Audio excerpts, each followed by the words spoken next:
This next part will deal with area of cycles. So the area of any cycle will always be the radius times the radius, and we multiply these by pi. So this is not 2 times the radius, it's the radius times the radius. So on at these, area of a cycle, we're going to need to be using, we will be using pi quite a bit actually. History. Methods for computing the area of simple polygons were known to ancient civilizations like the Egyptians, Babylonians, and the Hindus from very early times in mathematics. But computing the area of circular regions posed a challenge.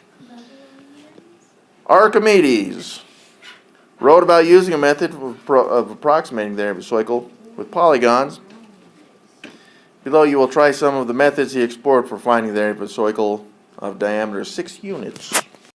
So here's what Archimedes had done. He estimated the area of a cycle by counting the number of square units in the cycle. Alright, so here's what I'm going to do. And some of you guys can see these. Is we got this square right here, which is a 4 by 4 square. So that area would be 16 square units. But then we got these other parts up in the top, right, left, in the middle, bottom. Well, look, if I connected these two, that appears to be about maybe 1 1/4 right there. But then if this other side also would be about 1 1/4, so I'm going to count this as about 2.5. Yeah, 2.5. But these other parts match, so that means this part also is 2.5. This one also would be about 2.5. And this one, 2.5. Right here. 2.5 times 4.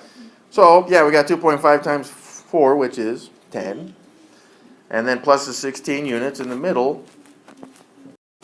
And all of these added together, 26 square units. Now, again, this is just an approximation, so it came out clean, but they usually won't. Okay. All right, so here's what we're going to do on it. These is we're going to compare this kind of the same way. We're going to take the area of both of these squares. So this square on the outside up in here. And this one is a 1, 2, 3, 4, 5, 6 by 6 square right here. So the area of the big square is 36 square units, 6 times 6. But then we got this square in the middle up in here, which already we've seen was a 4 by 4 square. So that one has 16 square units. So this is 16 square units as well. Now it told us to find the average, which means we're going to have to add these two, which would give us 52 square units. But to find the average, we just need to divide these by 2. And what do we get? 26 square units.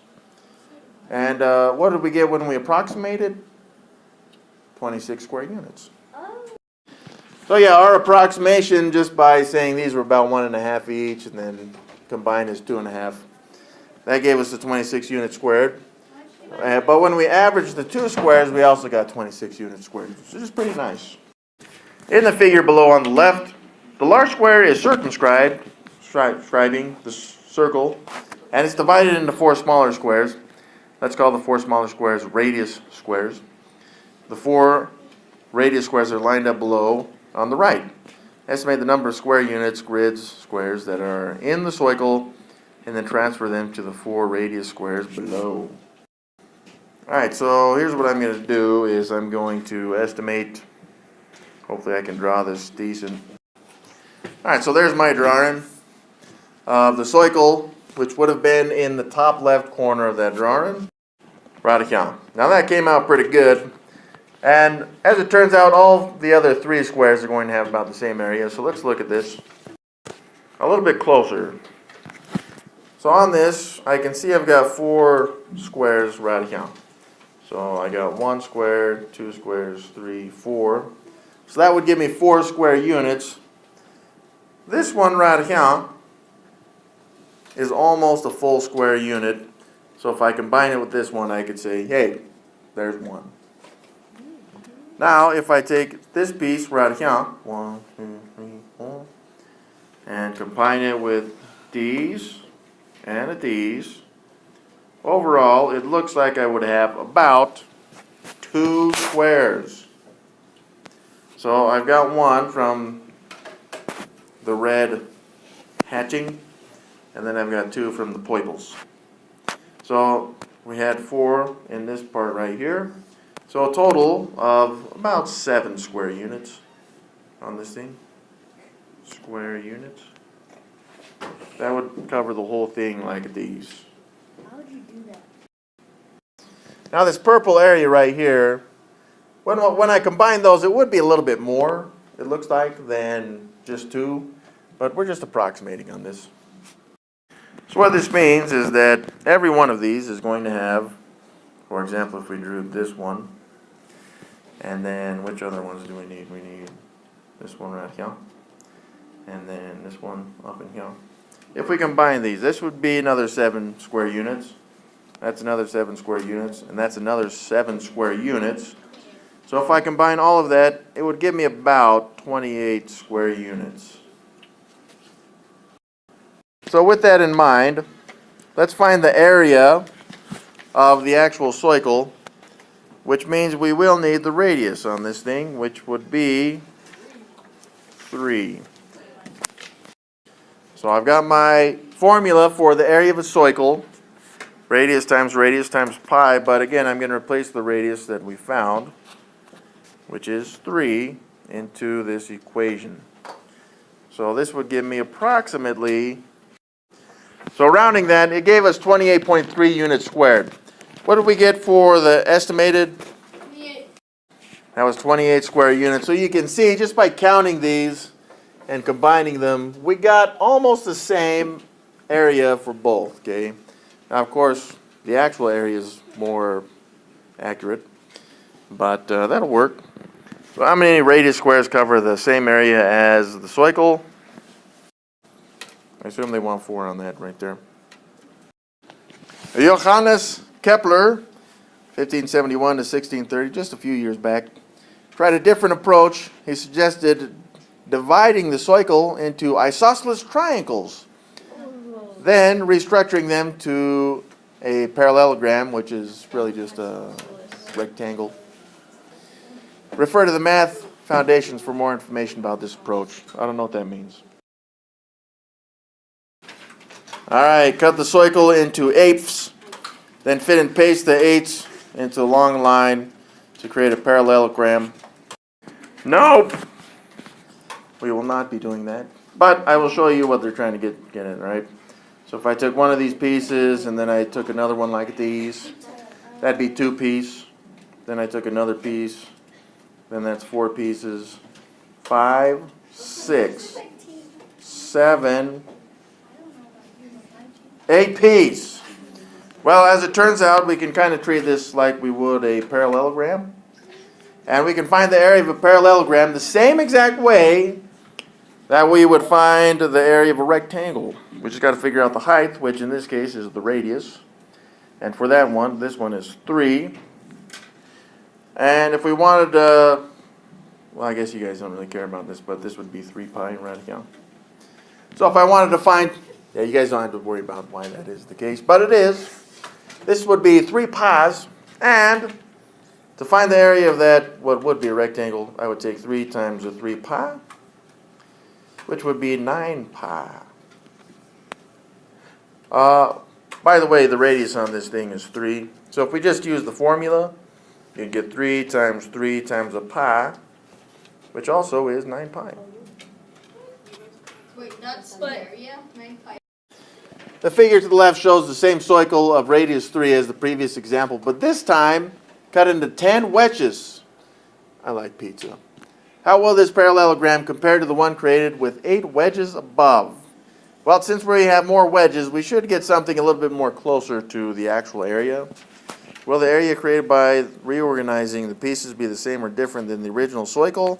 Explain. It probably will be a little different depending on how we calculate it. So on this, of course, I'm treating this like a parallelogram, which appears to have a height of 3 and a length or base value of 3 pi. So that would be 9 times pi, which, if we looked at the actual volume on this thing, the volume, the area, right, the radius was 3 anyways. So if we calculated, it would have been 9 pi. So it looks like either way that we do this, as long as we have an accurate value for the base, which is kind of hard to understand that it's 3 pi, but it is, we get the same area for both of these. The area is the same if I multiply 9 by pi as if I had multiplied 9 by pi. For the parallelogram, so you take the height, which is 3. Let me go back on that. The height, which is 3, and then we multiply it by the length, which is 3 pi right here, which ends up being 9 pi anyways. Yeah, so again, I'm not so worried about this stuff, but just understand, if we cut this up into more pieces, it's just going to be more like a rectangle now, okay, which is also a parallelogram. But again, we should get the same value no matter what, either way that we do that. Will this be on our home? So just on this cycle, when we look at these, this diameter radical is 12 units. In diameter, looks like the center of my cycle would be right about radical. Now it wants us to count these, which would be so extremely fun. Let's find that square like we did on that last one, and see if that gives us some help. So, where's the square? I don't really see a square, but... Oh, I see. Oh, I'm just gonna... Alright, so here's what we got, is we got kind of like a stair stepper radical. Actually, that last part we don't need. But then I can go down radical. Why did you just make it all? Now the reason I'm doing this is because all of these give me perfect squares. Radical. And I can find the area of this shape extremely easily by splitting these up. So that rectangle is a 1, 2, 3, 4, 5, 6 by 10. So that would be 60 square units. And then this one, 1, 2, 3, 4, 5, 6, 7, 8, 9, 10, 11, 12, 13, 14. So this one would be 14 as well. That one's 14. And we can add these together, which we will do. So I got 60 plus 14 plus 14. All right, but we're not finished though, because we have all these extra parts out on the edges, like at these, right here, okay? And then we got this little portions like at these. So I'm going to shade these all in green. All right, so let's look and see how much these is.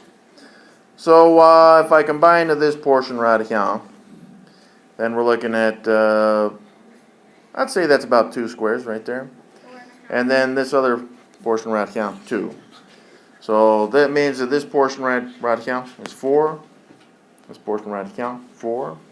And this one, 4. So that gives us 3/4 to add on to these.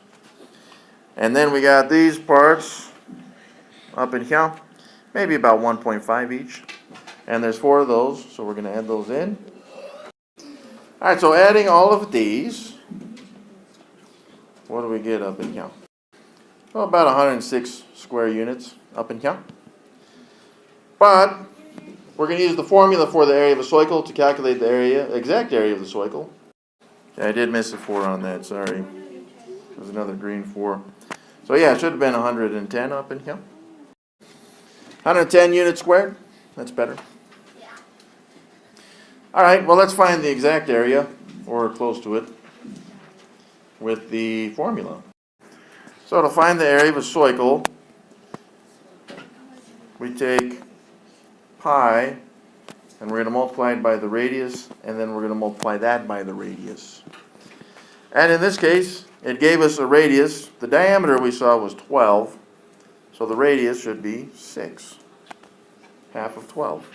So I'm going to multiply that by 6 up and count twice. And this would give me approximately I got 113.097 or something like that, so I'm just going to round that to 1. And that would be in units squared.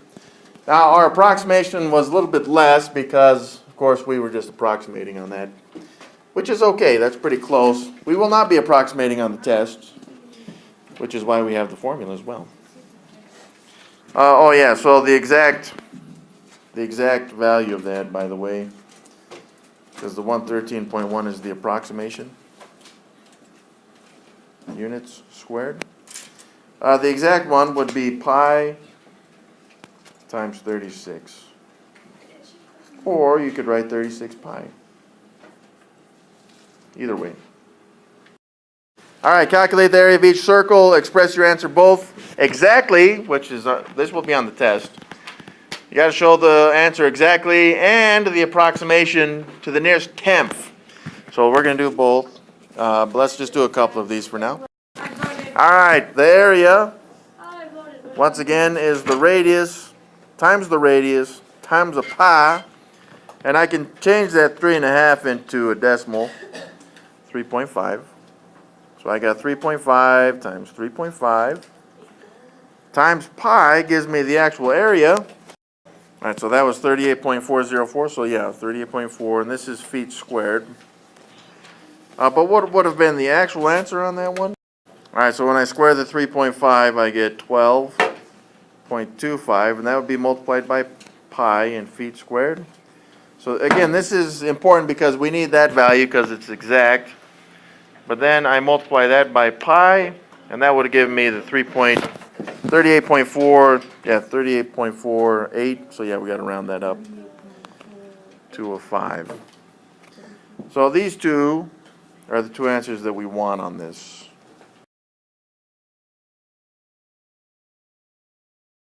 So the exact value is nice because if you decide, hey, I want to round this thing to the nearest 10 millionths, then you could use however many decimal places you choose.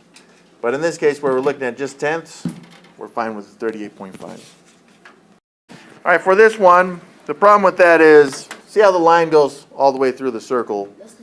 That's the diameter. What we want is the radius. So if that's the diameter, then the radius is 1.2 inches. So when I solve these, the area will be 1.2 times 1.2 times a pi. 4.5. So just simplifying this, 1.2 times 1.2. So this would be considered the exact answer in inches. And then if I multiply 1.44 times pi, then it will give me the approximation. Yeah, so 4.52, again, rounding to the tenths. We'll just make that 4.5 inches. I apologize, this is inches squared on these. So there are our two answers, the exact value and the approximation.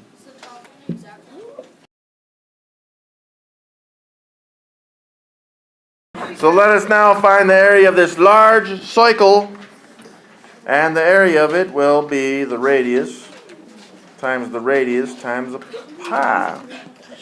And we do know the radius on this one is 5. So we're going to do 5 times a pi. The exact answer then would be 25 pi in miles. But let's find the approximation. Very good. So 25 times the pi would give us 78.5 a mile. Bam. An earthquake was felt by everyone within 50 kilometers of the epicenter in every direction. That's just the center of that circle. All right, so there's our circle. And this one had a center, but the earthquake was felt by everyone within 50 kilometers of the center. That's the radius. 50 kilos. And this is the diagram. So what is the area of this earthquake? So again, the area will be the radius times the radius. So 50 times 50, yep, times a pi. So the area, let's round this to the nearest tenth again. Now I got 7,853.98. So I would actually end up having to round that to the 4 if I round it to the nearest tenth. And that again is in kilometers squared. And that's the area of that circle? Yeah, 7,854 square kilometers were felt by this earthquake. There is one cycle that has the same numeric value for its circumference and its area, though the units are different. Use any strategy to find it. The radius is a whole number. All right, so the strategy is to make the radius times 2 the same as the diameter. So we're just going to multiply it by 2. Oh, that's easy. So that would mean the radius would be 2. Because the area would be 2 times a pi, which is 4 pi. And the circumference would be 2 times the radius, which is 2 times the pi, which would be 4 pi. Now, of course, the circumference is just units, but the area would be units squared. Oh, I forgot my pi on there, 4.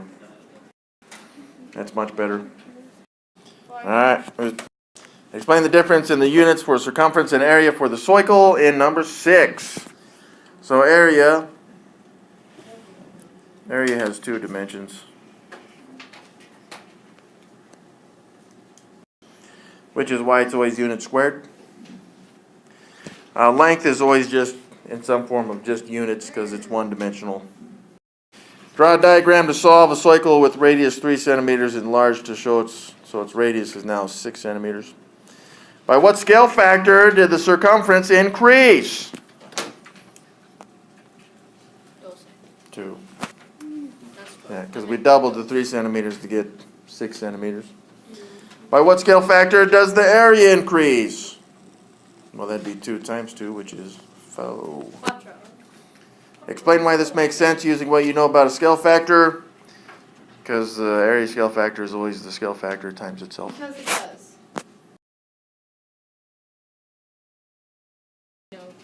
How many cycles of radius 3 inch can you fit in a cycle with radius 12 inch?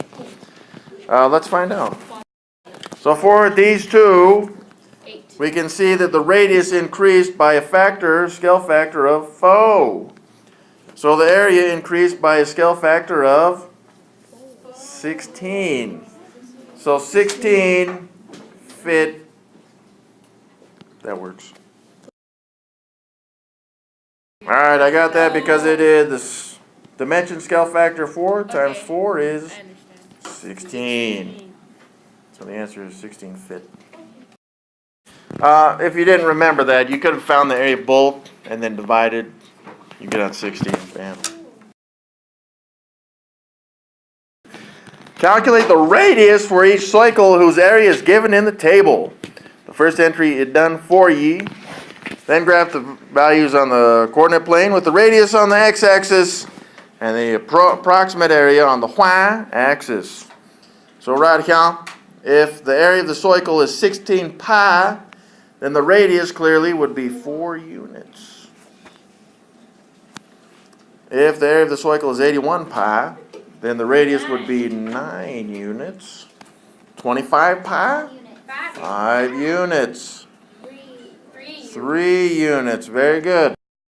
Alright, well, it told us that the radius is the x-axis, so this will be our radius down, up, and count. And then the area will be the y-axis. Alright, so we need to scale these. Yeah, okay. I don't know if we'll be able to use the whole thing, but let's give it a shot.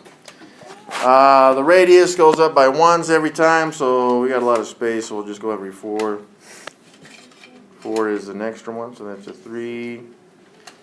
4. How high did we get up there? Is that a 9er? Yep. Yeah, I think it's a 9er. 6, 7. Alright, so there's our radius scale. Now we need an area scale, and we can see these units squared go up to as high as 254. So let's pick a scale. I don't have as much space with the area, but that should be okay. We will start at 0 either way. And so I'm going to say that this would be 5 units per here, 10, and so forth. Alright, so that should work if we go by 20s. Alright, so let's put these values up in count. Now I'm going to be using the unit squared on it, these, not the area, not the radius squared. So, for example, this first one, 6 unit radius would be 113, which would be right about up in, yeah. I think that's a little off. Let's move that over one. Right up in, there we go. That's about 113-ish. Oh no, I remember. And the next one is 4 unit radius, which is a 50 unit area squared, unit squared. Next up I got 9 units, and that goes all the way up to 254. So there's 9 and 254. Next is 5 and 79er, something like that. Next is 328. Next up 8 and 201. 8 and 201. 7 and 154. There's 7 and 154. Then we got 2 and 12. 2 and 12 be right about right here. And if we had a 1, then it would be about 3 point some garbage. And of course, if we had a 0 radius, then we'd have a 0 area right here. All right, next thing we should do is graph these, connecting the points. This one is not linear, so it will be curvy. All right, there we go. I love slime. Something like that. And that's about how it worked, because we're squaring the area, which makes it not linear. But it makes it pretty. The final question, is the radius of a circle proportional to the area? It's asking if that's a straight line. No! No. They Nope, make it is their not. straight